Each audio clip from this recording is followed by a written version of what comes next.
Hello, everyone, and welcome to CFB Unfiltered. I am Blaine Gilmer, joined by Donovan White and Josh Taylor, and we are here on not only the Believe Podcast Network, but streaming live on the 365 Sports YouTube channel. And we have no time to waste on pleasantries. We are digging right into it because, Josh, it is a coaching carousel that is going at Mach 10 speed around right now.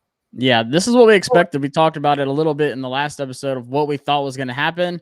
And then just a lot of bombs have been dropping. And like you said, just like a domino effect, like one coach leaves and now we're going to be seeing movement all over the place, maybe even bleeding into the NFL with some of the coaching. I've heard a couple of rumors that we'll talk about. And then also big name players like Spencer Rattler dropping his name in the transfer portal. And some other names. Oklahoma's losing commits. They're losing other guys into the transfer portal. So it's just turning into a mess as all the bowl games come up. So I'm excited to talk about all this big news. Yeah, and Donovan, is there anything from this past weekend that you'd like to talk about? Is there anything that happened? I don't know. I mean, I hope you didn't really sell your house like you said you did. No, there was, Oklahoma State they played pretty well. Good game. Georgia just struggled. Georgia. Nothing other than I could think of. Georgia made a running back enter the transfer portal, so that was fun. Nothing. Listen, with the new coaching hires, there's a power dynamic shift in college football right now. A lot of it, I think, stems from that early signing day period, right? It's pushing people. The offseason is now, even if you are in the playoffs, seed, kind of like Georgia. The offseason is now. And so these programs are on the clock to get this figured out. USC was on the clock to get a top, big-time head coach. They needed to sign recruits for early signing day now. They need to get that ready. And so you saw that major push from that and a few other programs that we'll talk about. I'm sure there's going to be a few more that drop here soon, too. Yeah, I feel like timing is a big thing when you talk about these coaching, hires. Mm-hmm. Obviously, like you said, you want to get Lincoln Riley early, but like some of these other names, like we're talking about LSU, it's not official yet, but it sounds like it's getting ready to be. But some of these other moves, it's just like we have to hurry up and sign someone, or we're going to be, stuck getting offensive coordinator from somewhere that, it's not like an exciting hire. So I think timing is all about it, and you see it moving even sooner every single year. It seems like I said, the off seasons right now, even though this is like the biggest time of the year for a lot of these teams. Yeah, and when you talk about Brian Kelly to LSU, whoa boy! I mean, that's weird. He's a wonderful head coach. I'm not gonna say he's not. He's a really good head coach. He's very organized. He's a guy who is going to be the antithesis of what they didn't want there, what they didn't like about Ed Orgeron. Not organized, maybe not a great X's and O's coach, a guy who had, women running around the complex, all this kind of stuff. Just you're the complete opposite.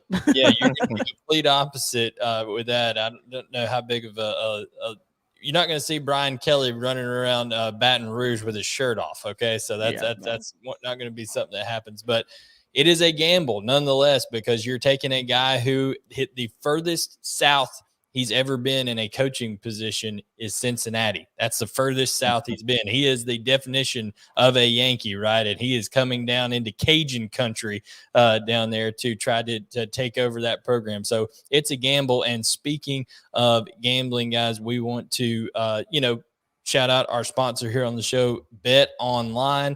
They are the number one spot for all of your sports action this season. So whether it's basketball, football, the NBA is getting cranked up, all of that's going on.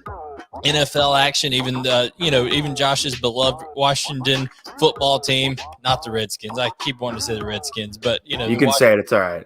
That's it. They're in action, but head on over to the new updated mobile or desktop website to sign up today and receive your 50% welcome bonus with the promo code BELIEVE. That's BLEAV to receive your bonus. Like I said, pro and college hoops, NHL, boxing, UFC, even your favorite Vegas casino games. Don't wait to take advantage of the amazing offers available for the 2021 season. Bet online. It's the fastest and easiest way to bet on your favorite sports. So, like we said, LSU taking a gamble there. Some other coaching changes, and I'll throw the graphic up here in just a second as I get that up. But when it comes to it, Donovan, what's another maybe coaching change that's caught your eye here recently? Well, I think the elephant in the room is Lincoln Riley to USC. That is I honestly think it is a power shifting move in college football. USC is a blue blood program, in my opinion. And to have them sitting dormant like they have been the past few years is huge for them to go out and get a talent like Lincoln Riley. You could make the argument that this is one of the, biggest kind of coaching shifts in a while, because I didn't think that USC was going to swing that big. I thought maybe Luke Fickell, right? But I didn't think it was going to be, I don't think anyone really saw Lincoln Riley going to USC. And I think the fact that you're already seeing Oklahoma commits drop, you're seeing the power shift already go away from Oklahoma, right? They're losing recruits. They're going to go to the SEC. This could be bad. Caleb Williams might be the only one that saves them from being, if he doesn't leave, very good. If he doesn't leave, Spencer Rattler's already on the way out. Maybe Caleb Williams goes to USC. Who knows? Who knows? It is open season over there. Jayden Hazelwood, who is someone that almost went to the University of Georgia originally. Then, he's from Atlanta and the Atlanta area, Ellenwood, Georgia. Cedar Grove High School is where he went, and he ended up spurning Georgia to go to Oklahoma. Now he's back on the market, has entered the transfer portal. Theo Weiss also was another Theo Weiss. Okay. Yep. And then also, forget about the guys on the roster, what this is going to do to Oklahoma's recruiting. Oklahoma's about to enter into the SEC, and they are getting gutted in recruiting. Their class of 2023 was the #1 class in the country, and that changed quickly when Malachi Nelson decommitted, when Trayon Webb decommitted, when Brandon Ennis decommitted. So Cali guys too, by the way. 2 of those 3 are Cali guys. Yeah. So when you talk about it, it's crazy how well Brandon Ennis is in Miami and Trayon Webb's in Florida. So those two, but Malachi Nelson's out there in Cali. But and that's a big possibility with Lincoln Riley going out there. But the thing is, you've got Oklahoma heading into the SEC, and they now don't have their longtime head coach, and they're not built well defensively, and they're getting gutted on the offensive side in recruiting. And their current roster, it is a nightmare scenario for the Oklahoma Sooners. So, that is not a good look for them. Huge hit for USC, because one thing is you take, on the personality of a coach, right? And Lincoln Riley fits that Cali style. He's kind of like a young Pete Carroll in my mind, a guy who is going to be laid back, kind of easygoing, a very, players coach type guy. But I just don't know. Skip Bayless came out today and said, get ready. As a long time Oklahoma fan, he said, get ready to see some terrible defenses out there in Southern California. So we'll see. Another hire, Billy Napier left Louisiana, goes to the Florida Gators. So the coaching carousel is in full swing here. But before we, start interacting with our people over here in the chat, because I know we've got some people that want to talk, like, Mr. Zach Kahn talking about Josh, please make Donovan explain himself, talking about the Ohio State blowout to Michigan, and that's what we'll talk about right here. The Wolverines dominate. Michigan snaps Ohio State's win streak, shutting down the Buckeyes' playoff hopes. So, Donovan, it's only fair that you tell us what happened here. Should we give him a solo screen, like by himself? The shame screen. Shame screen. Listen, I don't know how I can do that. I put myself on the screen. Listen, I'll say what a few people have asked me to say this week. Ohio State, they're frauds. I, as a longtime Buckeye fan, have never seen an Ohio State offensive line get dominated in the way they did. They played. They played so not even bad. They played scared, and it was pathetic. Right? When you have they had at least 5 false starts, right? It might have been 6, right, by the left tackle. They were so bad that they had to move their left tackle, right? They took him out of the game. I don't think he got hurt. But their left guard, Thayer Munford, who was an all Big Ten tackle for 3 years, put him at guard, and one of the first plays he came in, it's now famous on Twitter, is Aiden Hutchinson running over him like a train. Right? Oh, yeah. It was rough. That guy had 3. That boy's a problem, man. I tried 3 sacks and 15 quarterback pressures. 15. Imagine that. They're frauds. I think you had a lot of kids on the team that were too young to understand what this rivalry meant, which I don't know if that's more of a shame on them or more of a shame on the upperclassmen and the coaches. Because they didn't play it last year. They didn't play it in the COVID year. I think they just forgot about it.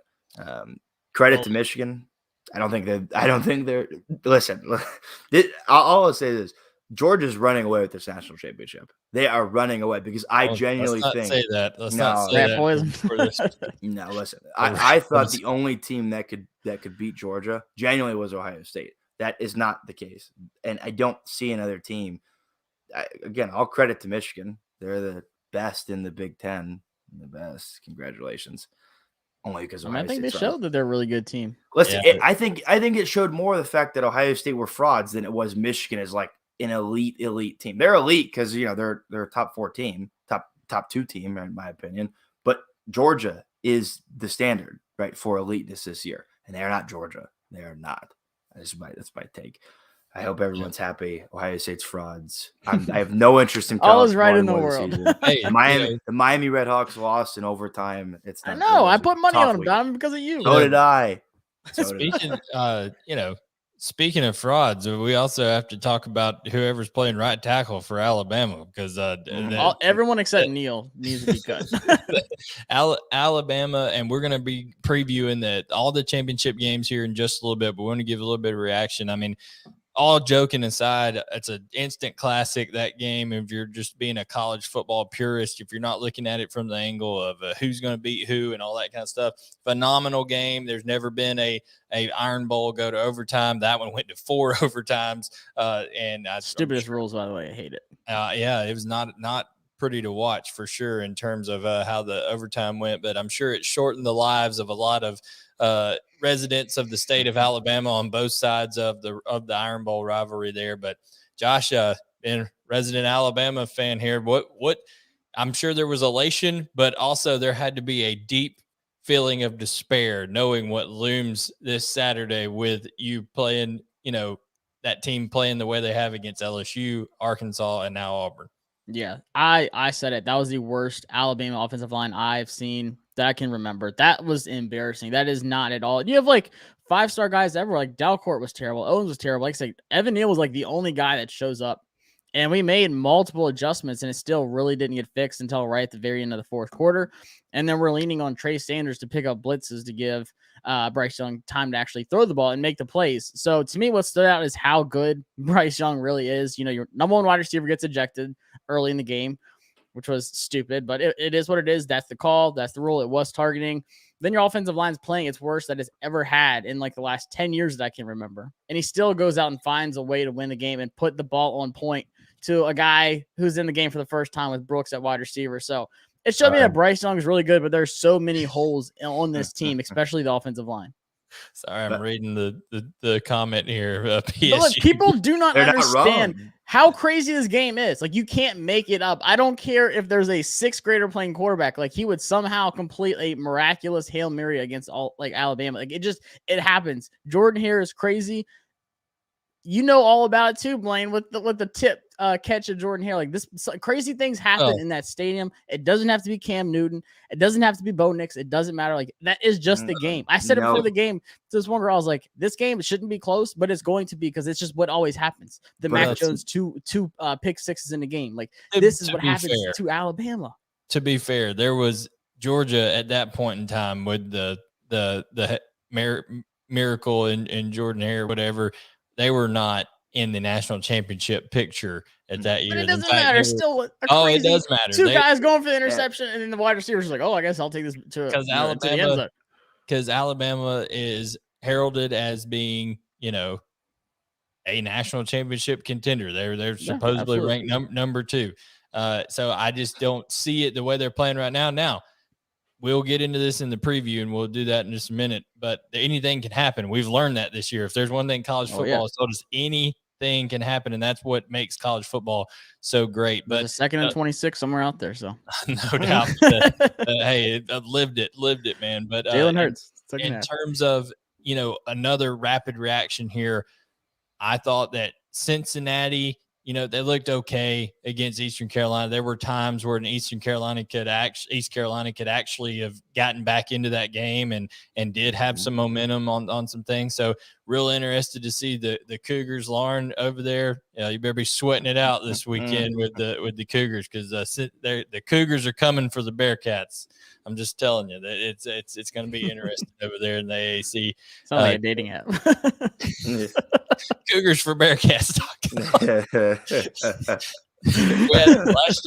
Last year we had the Mormons versus Mullets game.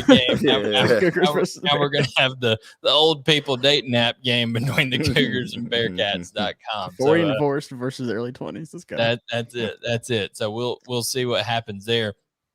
Now, when we talk about the Big 12, Mike Gundy, the job that he's done, in my opinion, Mike Gundy is the coach of the year, hands down. There should be no other contender for it. What he's done with a quarterback who literally half the time looks like he's punting the ball out of his right hand, and still they're able to win football games. It is absolutely tremendous, the defense that they're playing, even though Oklahoma got theirs on sorry, I keep seeing the chat over here, and I'm cracking up some of these people. We've got Sith Lord over here saying Mike Gundy for president. Who knows? He's a political guy by nature, and by 2024, he's a man. He's 40. He may ride off into the sunset and say that he wants to run for office. It'd be him, Mullet Gundy versus Sleepy Joe over there. Who was it? Tuberville did it for Auburn. Hey, he won too. Yeah, he's in the Senate. So we'll see. There ain't no politics in football. We'll see what happens. But no, Donovan, I think when you talk about this Oklahoma State team, they deserve their due, because they really frustrated Caleb Williams, and they sent Lincoln Riley packing to USC immediately after. I mean, a credit Oklahoma State. They're on a fast track for the playoffs right now. I think even with just the shakeups with Ohio State losing, I know Michigan basically slotted in their place. But if Bama loses this weekend, I mean, Oklahoma State is pretty much a lock to get in. If Oklahoma State wins, if Oklahoma State beats Baylor, you've just seen just a smash mouth defense, a great running game. Even last week their offense was still rolling. They not rolling, excuse me, but Spencer Sanders has been a little more efficient, right? But their run game was still picking up the pace, even with their starting center Danny Gillespie out, broken foot. He would be potentially able to come back if they make the playoffs. So we'll see. That'd be a big re-up for them. He's been out the past couple of weeks. But it's just Oklahoma State. Everything we've been talking about this year from college football wise, of the reemergence of a tough defense like we've seen them and Georgia and Cincinnati, and a good running game like we see in them and Georgia and Michigan, and even Michigan State for a time Baylor, before they fell off a cliff. Baylor, yep, all of it. Yeah. So we've talked about the emergence of this physical game, like you said, Donovan. We've talked so far in this show about coaching changes. The one thing that we haven't really fully touched on before we get into these previews is the transfer portal and what's going to happen because of these changes. And I also wonder, Donovan, like you just mentioned, are some of these players going to keep in mind, the style of teams that are winning now at this level? Is that going to change how they think about, okay, what program should I go to, things like that? So Josh, I know you follow people going in the portal, things like that. What's your thoughts of current entries into the transfer portal right now? Well, I think obviously Spencer Rattler's the biggest one. We saw it coming, not even just now with Lincoln Riley leaving, but, with Caleb Williams really taking a spot, like he's got to go somewhere else. So like obviously the two big names that are coming up is Arizona and Arizona State, because that's, was up there in his top picks before he went to Oklahoma. For me, it's like, I don't know if Jayden Daniels for Arizona State goes pro, or if he's coming back, like if he would even take over a spot. I think Jayden Daniels would kind of have it on lock. But you look at coaching, you look at, Herm out there at Arizona State. I don't know how you feel about Oklahoma. Like if you're Caleb Williams, like if you're Oklahoma, and I've heard, the rumors about Cliff Kingsbury, possibly being a target for him.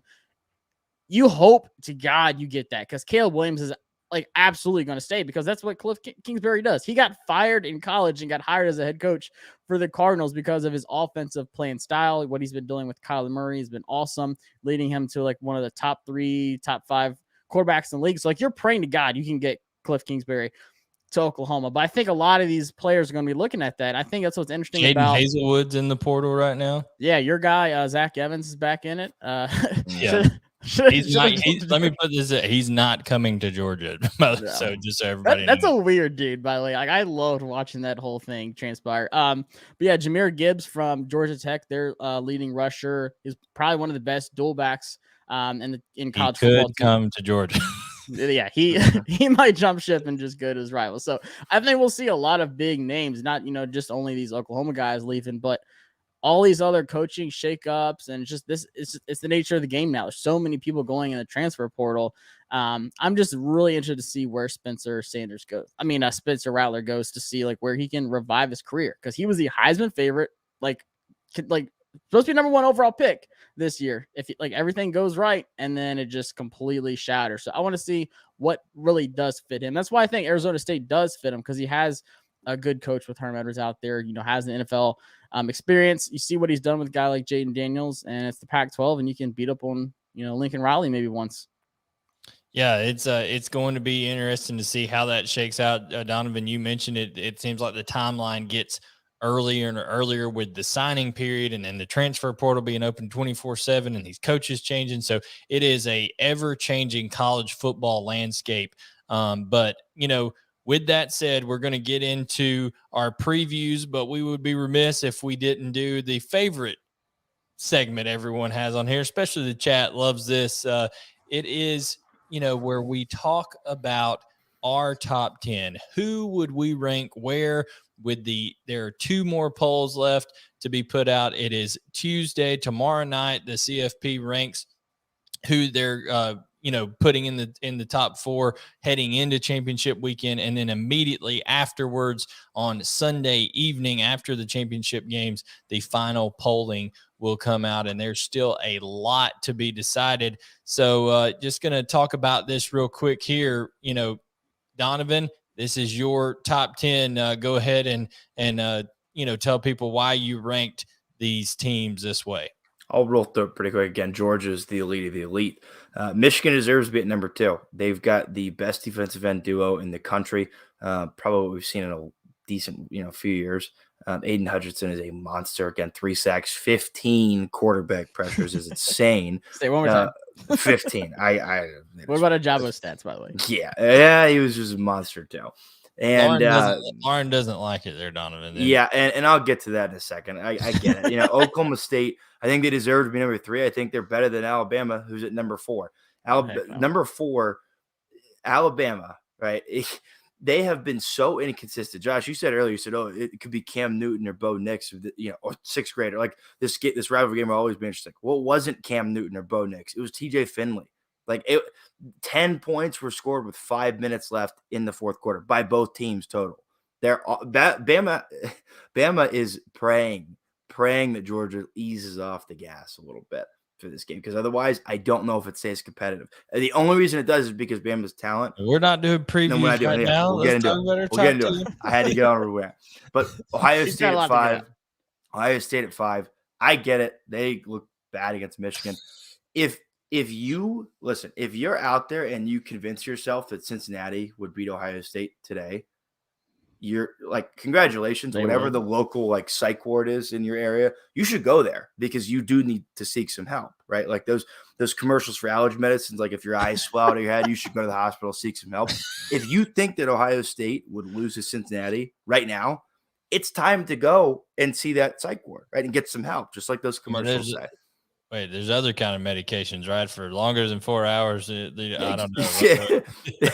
If you think Ohio State would lose to Cincinnati for long, seriously. I'll calm everyone down, right? I'll calm everyone down right now. If Cincinnati beats Houston, I'm putting them above Ohio State. Why? Because it's a ranked win that they'll have to their name. And there's one more thing. But right now, I don't give a damn. They beat Notre Dame. I don't care. if you thought that Donovan's top 10 was bad, just wait until you see Josh's right here. So we're gonna flip. I got something to pick about yours that blew my over mind. Here to Josh's top 10. Go ahead, Josh. All right, let me just run through this quick. Georgia won, obviously. I think I'm not going to give us any previews, but I say still Alabama #2. I know y'all are going to hate it. It's whatever, the Homer glasses. But for me, it doesn't matter, because if Alabama loses, they won't get in.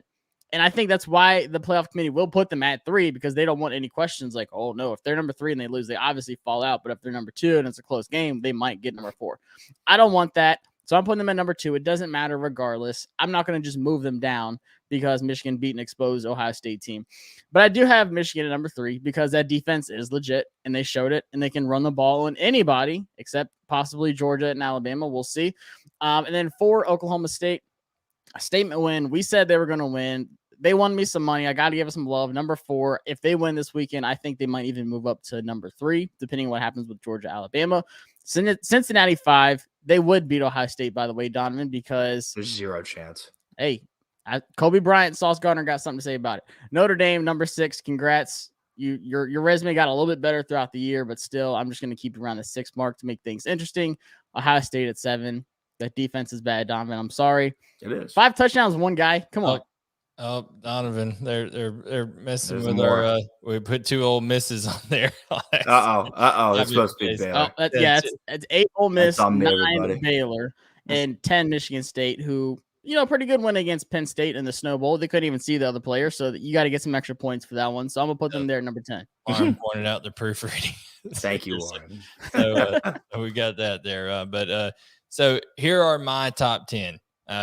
My top 10, Georgia, number 1, Michigan, number 2, Oklahoma State, number 3. And I was really debating putting Oklahoma State at number 2 in the country. Like it was very close because I'm just going to tell you, other than the only reason I put Michigan at number 2 is because I think the gauntlet of the Big Ten East is maybe just a little bit more treacherous than what they've had to go through in the Big 12, but it is right there with each other.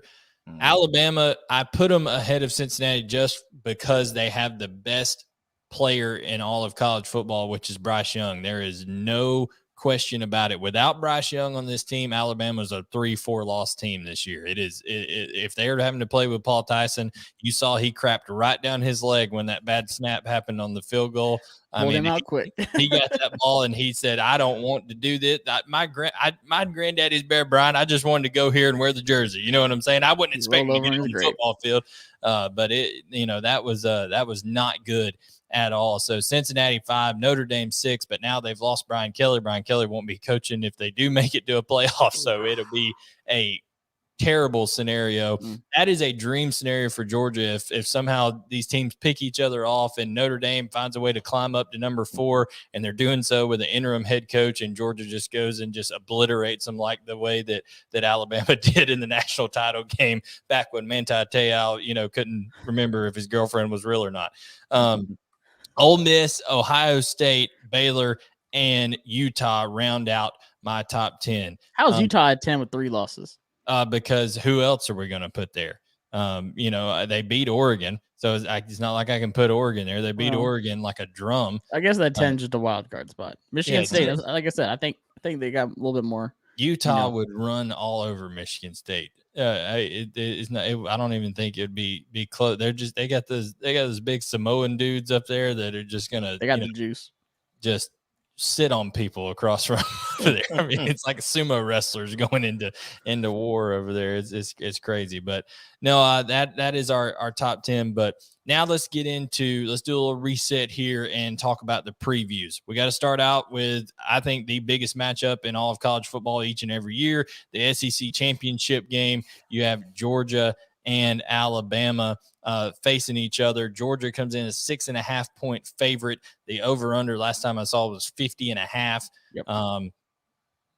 It's interesting because this is a Georgia team who has not had to play a meaningful, really third or fourth quarter this year. I mean, it's been most games have been over by halftime, except for that Kentucky game when Kentucky was playing like at peak Kentucky, like at top 10 level Kentucky, and then they've gotten beat up by the gauntlet. Then they were close, maybe 14 points in the third quarter, but then pulled away. So it's interesting to see this matchup.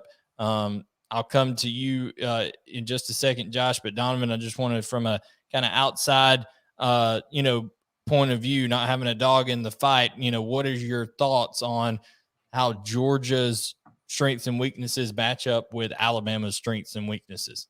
Well, I think there's two major things for Alabama, right, that are going to benefit Georgia most. One is, and Josh, you tell me if you agree or not, is some of the defensive inconsistencies, right? Because Georgia's been a very steady offense. Blaine, I know you're pretty high on their offense, higher than I think I am, but their run game, especially their O-line, has been so consistent and just so powerful in the run game, right, especially. And if they can consistently churn out yards against Alabama, right, keep that offense, keep Bryce Young off the field, away from being able to make plays, Bama's going to struggle. The other big thing in my mind has been Alabama's offensive inconsistencies, right?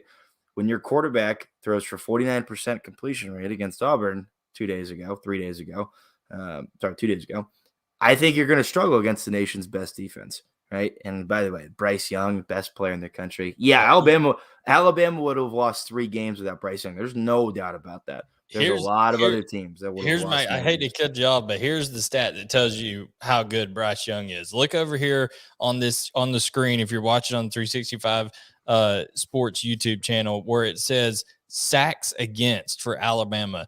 Bryce Young has been sacked 36 times, and that stat is telling because Bryce Young, you couldn't play tag with him in a phone booth. That is how quick he is and how agile he is. But the offensive line for Alabama has been so bad that even he has been sacked 36 times, even with his mobility there, versus Georgia only sacked 8 times on the entire year. And the tackles for a loss is even another thing. Look, Georgia's their offensive line's only allowed 36 tackles for a loss on the year. Alabama's 76 tackles for a loss on the year. Those numbers on the sacks against and the tackles for a loss against, those are in the over 100 in the country for that offensive line. So that's one thing I think that has to concern Georgia or concern Alabama on the offensive front. But Josh, there's also some things that I think are direct strengths of Alabama's that Georgia has to be concerned about, especially when you look at the passing yards per game. Alabama 341. Other than Tennessee, I don't think that Georgia's faced a wide receiver core that has anywhere close to the talent of Mechie and Jameson Williams, but Tennessee obviously is very talented, and those guys are going to be pros with Velus Jones and Tillman over there. They're pro receivers, but I think that's something that this game is going to have a lot to do with as well. Yeah, the thing I'm looking at, if Alabama wins this game, it's because the secondary gets turnovers, and it's because Will Anderson gets to Stetson Bennett. I don't think Georgia has faced obviously anything of a pass rush like what Will Anderson's going to do.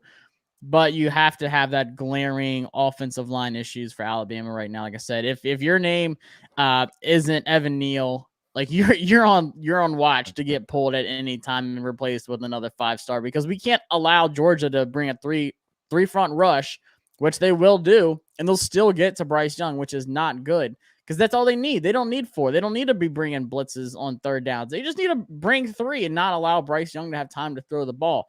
But if he does, then I think that is a big, mismatch with Mechie down the field, and same with Jameson Williams. But I want to see the tight ends get involved more. I haven't seen Latu since like the Miami game. I haven't seen Jalil Billingsley since he was having character problems. They're afraid Latu will fumble. They don't want to throw it to him because they're afraid he'll fumble. But still, you still have to risk it at this point. Like, it's going to go out wide. Take advantage of that middle. Like, I know obviously Nakobe Dean is sitting there waiting, but still, like, you have to stretch the field against Georgia. You can't. We're not going to be able to run the ball, as you know.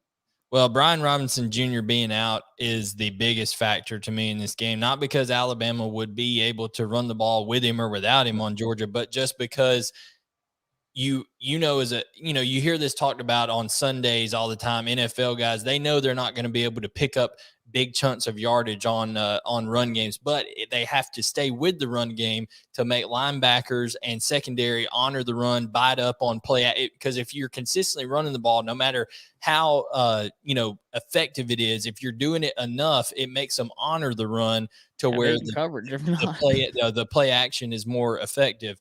If Brian Robinson Jr. is out of this game and they only have Trey Sanders in this game as the only running back, and then they have to mix in guys like Slade Bolden and Christian Leary over there at running back, it is not going to be good for Alabama on that part, because you're literally talking about, this is no exaggeration, Bryce Young having to drop back between 50 and 60 times. He threw the ball 51 times against Auburn and got sacked 7 times against Auburn's front.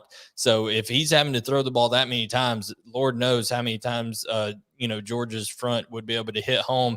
They sacked DJ Uiagalelei earlier this year 7 times to open up the season in that game, have 42.5 on the year as a team. So it'll be interesting to see what that happens. But what I want to see out of Georgia is Georgia going to be able to run the ball on Alabama? Because Alabama is very, very good at stopping the run.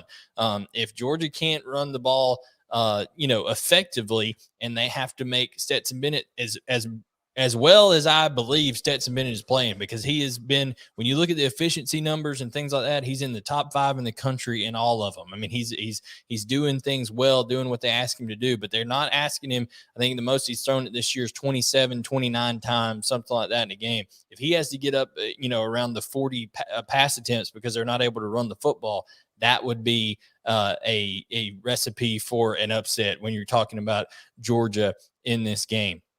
So having said all that and the kind of the differences here, I think everybody would acknowledge, that Georgia's the better and more consistent football team at this point in time of the year. The question is, will they be able to manage their emotions and the mental side of this game to get over the hump against an Alabama team that has had their number for a few years now? So Donovan, going to go ahead and let you, because we got other previews and predictions to hit here. SEC championship game, 6.5-point favorites, Georgia. Who do you like? What's the score? Who covers? I think Georgia covers, no question. Not to say there isn't a universe where this happens. It's Bama, right? They're one of the top 3 most talented teams in the country. I'm going to go Georgia 34, and I'm going to go Alabama 17. I think it's close for a little bit, but in the end, there's never a doubt that Georgia's going to win. Josh? To be honest, I think Georgia does win this game just because of the offensive line I saw against Auburn. Like I said, I've never seen it that bad before, and this is the worst team to play like that against.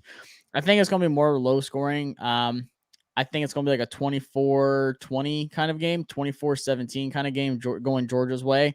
But the biggest thing I'm watching is, can Bennett spread the ball out, and can he not lose the ball when Will Anderson's coming out? We know he likes to run the ball. I like his mobility.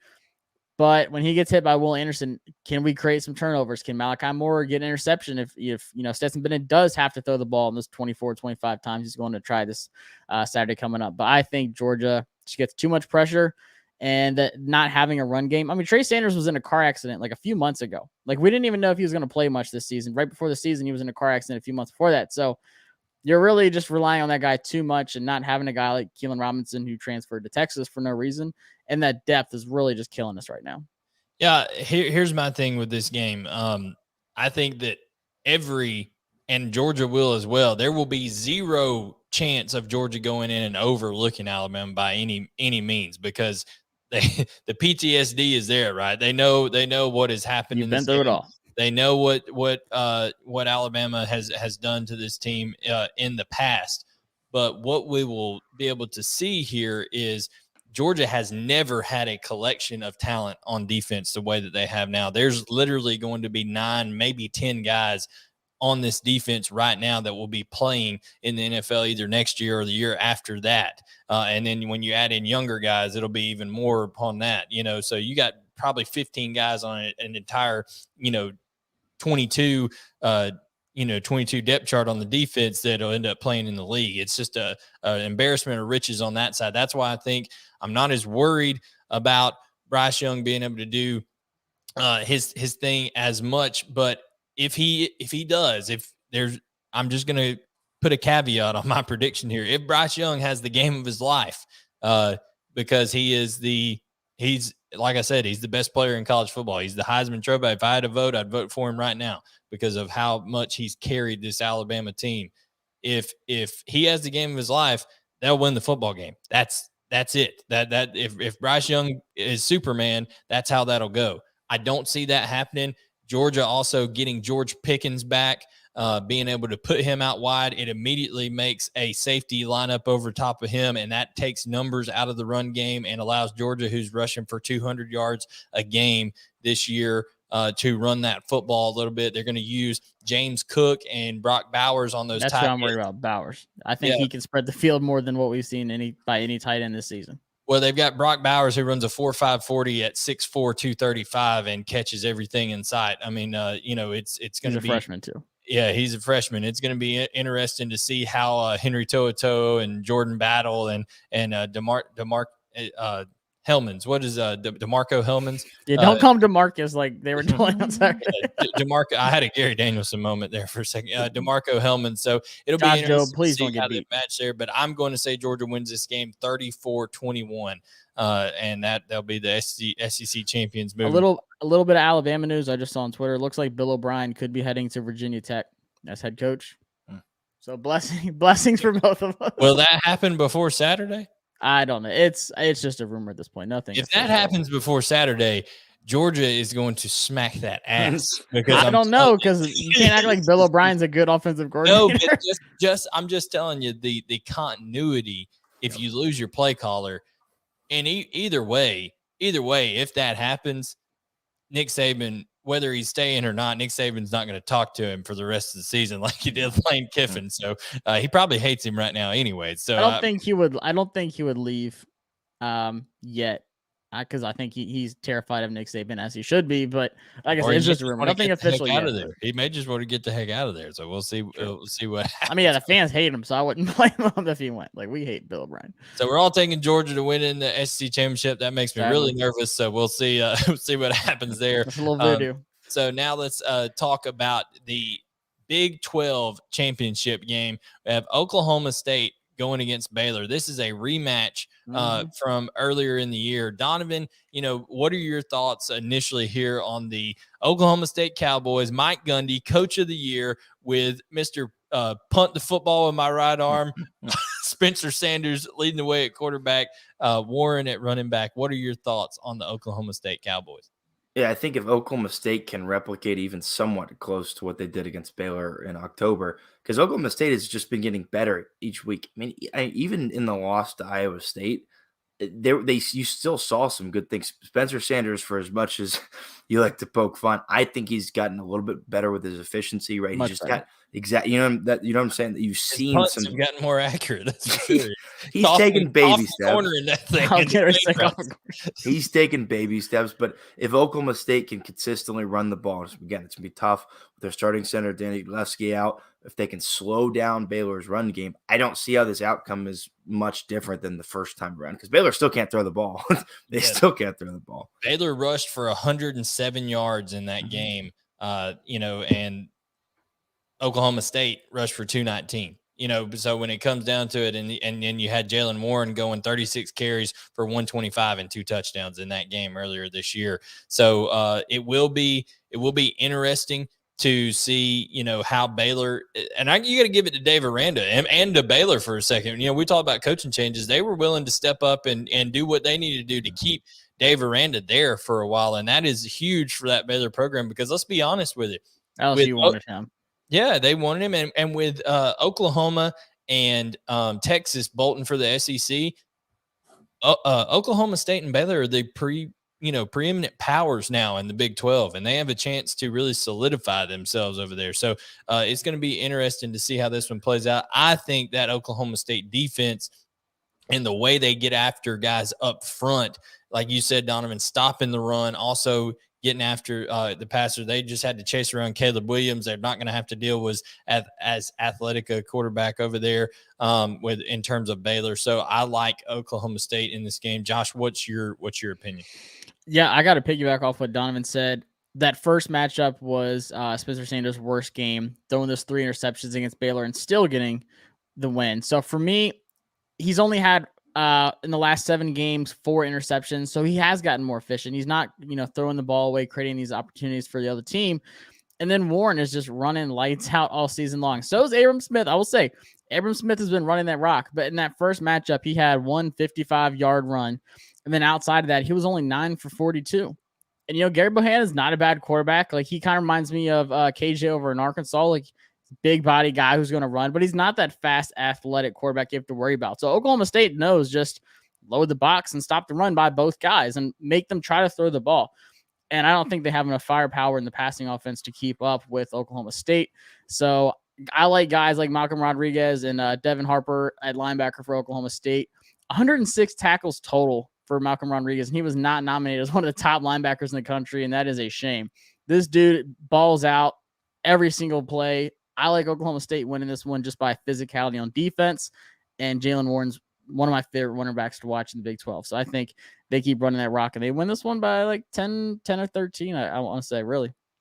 And did you throw out a score, Donovan? I can't remember if you threw out No, I'm with Josh. I think it's going to be a touchdown, maybe 10-point win. I'm going to go Oklahoma State. Let's go 28. Let's go Baylor. I'll give 19.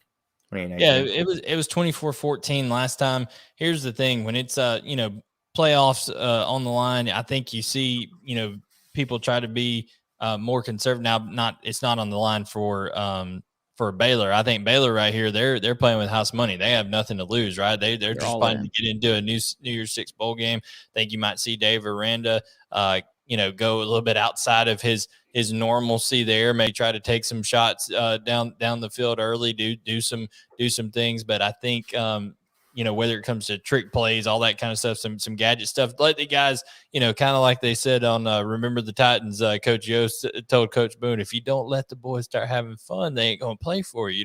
He said, hey, you worry about your defense. I'll worry about my offense over here. So when it comes to it, Oklahoma State, I think, is going to be too good on defense for Baylor to do anything consistently. And I like Jalen Warren and Spencer Sanders, punt arm and all, to be able to put up at least 27 points on them. I'm going to go Oklahoma State to win this thing 27-13. So we've covered the SEC championship game. We've covered I almost called it the Oklahoma State championship game. Might as well be. That's what it's going to be. 5.5 points is a really good spread for Oklahoma State too. Yeah. We got to talk about this, guys. When you're in these championship games, it doesn't matter who you're facing, somebody who's a worthy opponent. I mean, they've made it to the point of, other than maybe just some random scenario, it's always a team that's going to be a quality team that you're facing in there. So Georgia being a 6.5-point favorite, Oklahoma State being a 9.5-point favorite, that's impressive on both those ends over there. And it's really a testament to the consistency that both of those, arguably two of the most consistent teams in the country this year. Now let's talk about the Big Ten championship game. You have Michigan taking on Iowa. I think everybody really thought that Wisconsin would be the team there, but Minnesota upsets, and you then have the Hawkeyes, who were playing really good football early in the season, then kind of had a mid-season collapse there. But Donovan, you may see 80 rushing attempts in this game between these two teams. They're going to run the football.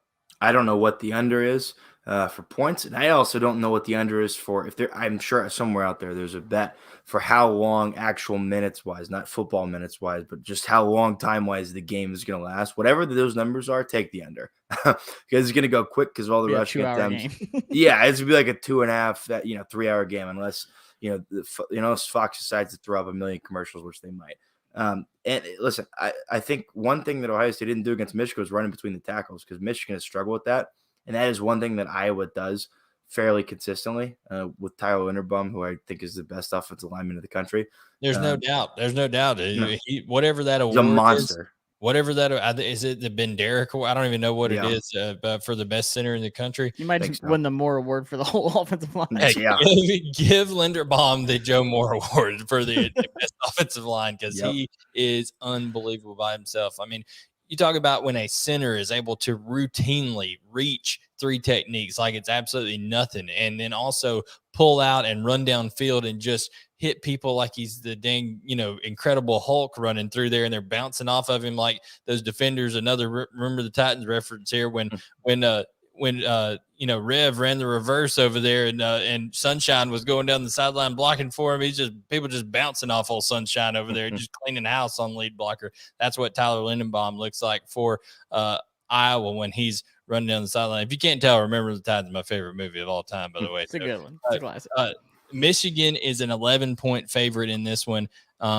When we just talk about this Michigan offensive line, Donovan, you talked about the carnage that was left behind in the snow. I'm surprised there weren't red droplets in the white snow up there, a bloodletting over there, because it was absolutely, just annihilation when it comes to how they opened up holes for those running back. Haskins, just 5 touchdowns. 5 touchdowns. 5 touchdowns. Unbelievable performance. I will say this. You're facing a Kirk Ferentz team that is very well coached defensively, and they're going to have a lot of a Nick Saban term here, Josh, a lot of pride and performance that they throw out there, and they got mamas and daddies too. They practice. They like to have people watch them play and all that kind of stuff. So they're not just going to come in and lay down for Michigan, but I think that the talent disparity is just going to be too much at the end of the day. I like that offensive line and Haskins and McNamara to be able to do, what he needs to do when he needs to do it to be able to keep those chains moving. And I'm going to say that Michigan wins this game. I'm going to say they cover. But I always when you see an under as low as 43.5, it always somehow ends up hitting over that. So I'm going to say, Michigan did just score 42 points this last week. They almost would have hit it by themselves this last week. So I'm going to take the over. I'm going to take Michigan to cover. I'm going to say 31-17 Michigan in this game. Josh, what's your thoughts? I was going to say 31-14. I think that the over is going to hit just because I think Michigan's defense is going to create turnovers. We're used to Iowa's defense being the turnover team with those ball hawks they have in the secondary. But I just, Aiden Hutchinson, he's the new number 1, overall draft prospect right now, according to PFF, and rightfully so after what he did against Ohio State, like you said, Donovan. So you see a guy like him and then David Ajabo coming in from the other side. Linderbaum's in the middle. Like that, to me, that's the worst spot where you want to have your best offensive lineman, because there's not really much threat coming up the middle. You're more worried about the edge. If you're Iowa, you're literally running as much as you can in the middle of the field. And Petrus is going to be terrified for his life. He's going to be petrified. Is what they're going to call him after the game, because Aiden Hutchinson's going to tear him up. I see 2 or 3 turnovers. Maybe just strip sacks. Wearing yellow pants, because that would be good. It's going to show. He needs the yellow pants. It's going to show. I think it's crazy how more balanced this Michigan team really is than what we gave them credit for all season long. Like, it took them exposing Ohio State to be like, wow, their offensive line's way better than we thought. Their defense is secondary alone, and not even just defensive line, but secondary was a lot better than what we expected it to be. K. McNamara has been better than what we thought. He's not going to force anything. They know they can run the ball. And that's what they're going to do. Just keep running Haskins, give it to him 25, 30 times a game. You're going to win the game. So I think that pass rush is going to be phenomenal for Michigan and just put a hurt on Iowa. I don't think it's going to be close at all, honestly. This isn't the first half of the season Iowa. This is the realistic come back to reality Iowa team that dropped from second and third to polls to not even ranked. Yeah, and the name of this show that I put out there on the graphic, just win, baby. CFB playoff berth on the line, and that's all Michigan has to do. That's really Alabama. If they win, they're in. Oklahoma State, they win, they're in. And then of course we have the Cincinnati Bearcats I got to throw in my prediction for the Michigan Iowa game. We didn't think you wanted to talk about it anymore. Just real quick. Listen, Michigan, they obviously showed out. They showed what they are. Great defense, right? A great matchup, I think, for them against Iowa. Great run, attack. Michigan should absolutely win this game. Give me the Iowa Hawkeyes 24-23.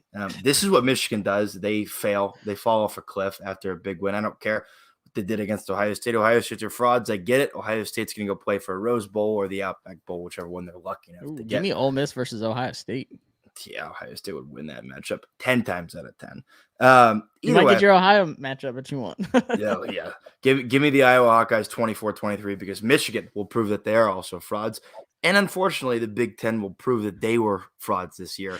If their champion, their one playoff hope loses. Give me the Hawkeyes 24-23. Donovan said if the house is going to burn, I'm taking it all down. I don't want Big Ten in the playoffs at all. If the house is going to burn, then the neighborhood is going with it.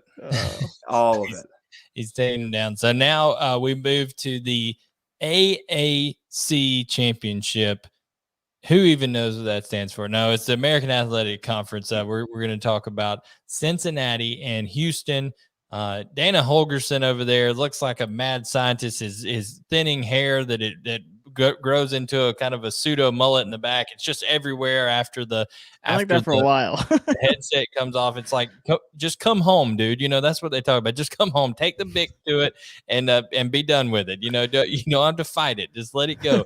But Luke Fickell over there, he's going to be having to deal with these distractions heading into this game now that he's being mentioned for.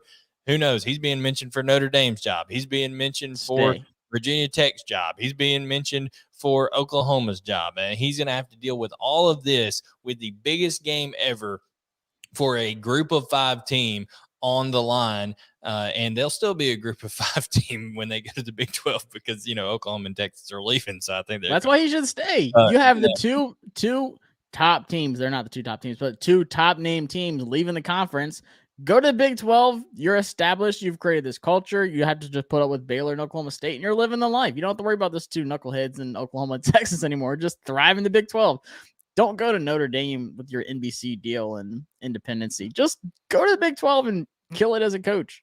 Yeah, we'll see how it happens here. But, when it comes down to it, you have the Cincinnati Bearcats who have started to play better the last 2 weeks. I'll give them credit for that, but they had a 4-game stretch there this year where they were the ones looking like absolute frauds, and now their backs have been against the wall. They saw themselves dropping and not being there and still not having a chance to be in that top 4. And now they're ranked in that top 4. And they'll probably be number 3 this week when the committee comes out. That's probably where they'll rank them.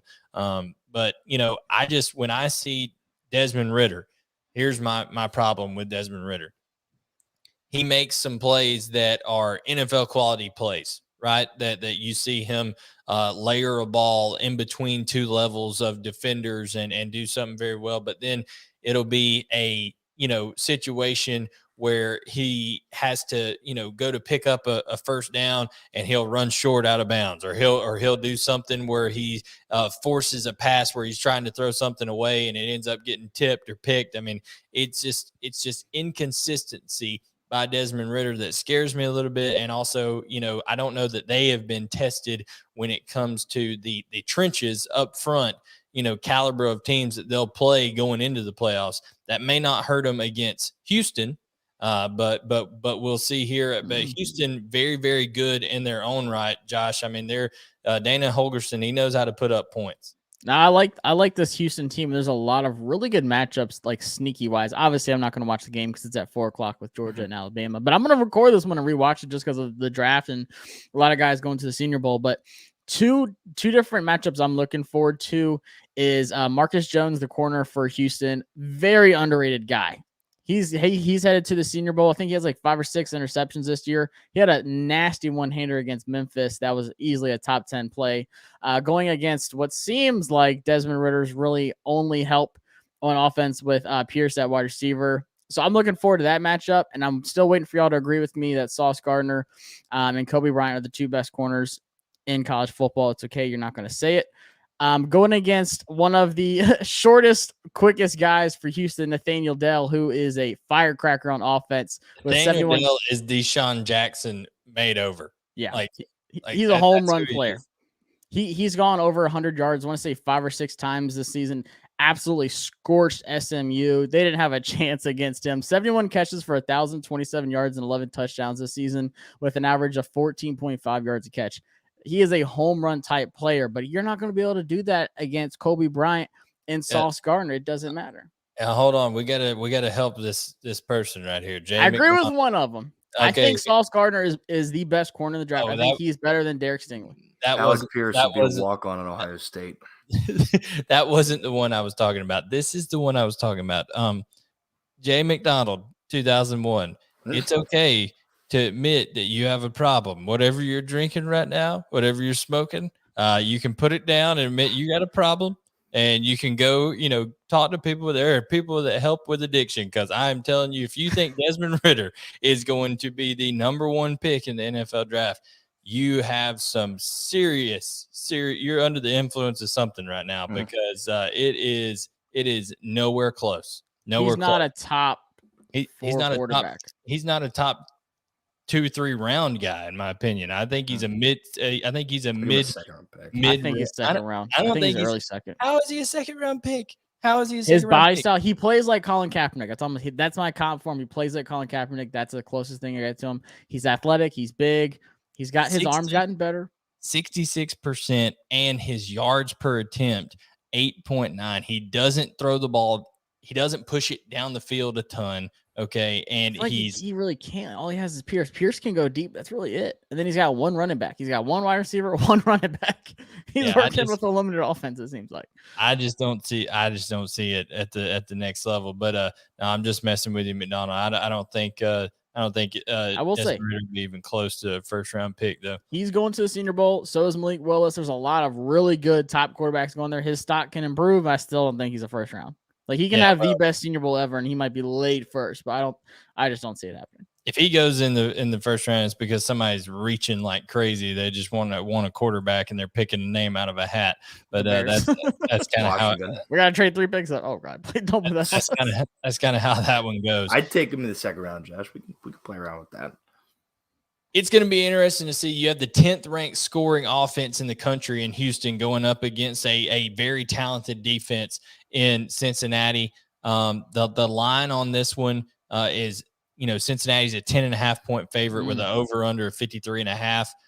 I do not like that spread at all for Cincinnati. I think they'll probably win this game. I do not see them covering 10.5, period. But Donovan, at the end of the day, you have to boil down to it, who wins and why, and what are you going with here? I'm going to go Cincinnati still wins this. I think they're ready for the moment to get in the playoffs. I really do. I think they're going to keep their heads about them unless there's even more rumblings about Luke Fickell going somewhere else, because that's been the talk, is that a lot of people wanted to hire Luke Fickell, but he's not willing to leave to go not coach his team in the playoffs. I'm going to go Cincinnati 35-27. I am rooting for absolute chaos this weekend. I'm just going to throw that out there. I want Bama to lose. I want Oklahoma State to lose. I want Cincinnati to lose. I want them all to lose, all of them, because I just want to see chaos. I want to see absolute chaos, but I still think Cincinnati is going to win. Okay. And what you score? 35-27. 35-27. Josh? Yep. I'm going to go 35-31 Cincinnati. The thing I'm watching for is Ridder. Like you said, the defensive line for Houston's nasty. They are one of the top sack teams out there. They have 41 team sacks on the season. That defensive line is stout. I really like Marcus Jones, the corner for Houston. So to me, the game's on Ridder. But if the teams that have been able to score on Cincinnati and move the ball have been on the ground, and Houston has a freshman with McCaskill, who's got 162 rushes for 844 yards and 16 touchdowns, they really need him to get the ball going. Because like I said, Nathaniel Dell, he's a beast. But against those two corners, they're going to be so limited in the passing game. They have to run the ball in Cincinnati, keep the ball out of Desmond Ridder's hands. But then you've got to deal with my guy, Darian Beavers, the linebacker for Cincinnati, stopping that run. So I think there's a lot of really good technical matchups in this game. But I think at the end of the day, I like Cincinnati's defense a little bit more. And I like Ridder a little bit more than you do, Blaine. I think he gets the job done. It's a close win. It's one of those stressful ones once again. But it's good enough to get him in the playoffs if everything happens the way it should. No doubt. But you guys were just praising Desmond Ridder, saying it could be as much as a second round pick. Let's look at the stat comparison on the year here for Houston. Clayton Tune is at 68% pass completion, 3,013 yards, 8.5 yards per attempt, 26 touchdowns, 8 interceptions, versus Ridder having on the year 66 completion, right at 3,000 yards, 8.9 yards per attempt, 27 touchdowns, 8 interceptions. They are the same quarterback. Look at the run game. They're the same. Look at the run game. They are the same quarterback when it comes to production right there. Oh, yeah, Clayton Tune, he probably can't, run out of sight with a – He can't carry a tune with his feet. He can't run out of sight in days, but we'll see what happens in terms of that. But Dana Holgerson, he's a coach that absolutely is, he's kind of that Mike Leach mentality, right? Like he's gonna sling it around. He's gonna do different things, whatever he has to do to try to win a football game. Whereas Luke Fickell, more, they have a set kind of regimen. They have a plan, right? They need to stay on schedule, run the ball effectively, then take their shots with Desmond Ridder, use Desmond Ridder's legs on designed runs to be able to do that. It's going to be, how well does the Houston front handle Cincinnati's offensive line and stop their run game? If they can make Cincinnati one-dimensional and make Desmond Ridder throw it more times than they've had to throw it in games, I think Houston's percentages go way up. I don't think Cincinnati covers this 10.5 at all. I do think they win the game barely because they're able to just find crazy ways to win games. It seems like this year, people fumbling the ball on the goal line, going in like Tulsa and all that kind of stuff. But I am going to take Cincinnati to win this ball game. And both these defenses now, they're good defenses. When you talk about 19th in the country scoring defense with Houston, 3rd in the country with Cincinnati, I'm going on the under in this game. I think it's low scoring, and I think Cincinnati wins 24-21, maybe late field goal at the end, something like that. Very close game in the AAC. Jerome Ford, Alabama misses you, by the way. Jerome Ford, yeah. If he was back in there, he'd be playing this week for sure. Absolutely. But Lauren thinks Cincinnati absolutely covers. I'm just telling you, Lauren, don't bet on it. Don't. Well, listen, let Cincinnati win and then go get blasted by Oklahoma State or Georgia the following week. Or not the following week in the playoffs. We'll have a great time after that show. I will have a great time after that show.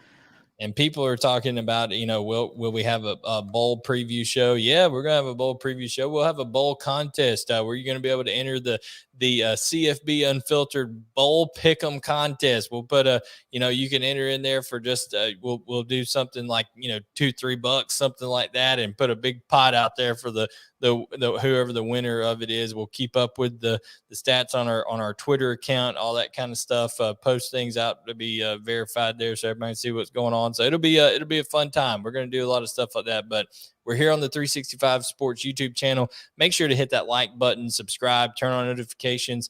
You can follow us at CFB Unfiltered, and then you see our Twitter handles on the screen. I'm at BGilmer18. You got Donnie Mac 98 and Josh Taylor WFT, which he lately has been saying WTF with how the Washington football team has check that score up there. It's going well. It's going well. I know Blaine's got it right in the background. I saw the touch on the corner. I was like, yes. So I've not even been watching it over my shoulder there, but this has been CFB Unfiltered, and we're here every Monday night live. So we'll be breaking things down. Obviously, the off season it's going to be eventful too with all these coaching changes. We'll have a lot to talk about. So we're not going anywhere once the season winds down. So the draft season, come on, stay with us. We got to cover the draft, all that. So subscribe, follow us, find us on Apple Podcasts, Spotify, Google Podcasts, anywhere you listen to them. And we really appreciate you being on. Please do us a favor, hit that like button and subscribe, and we'll catch you next Monday with a reaction to championship week.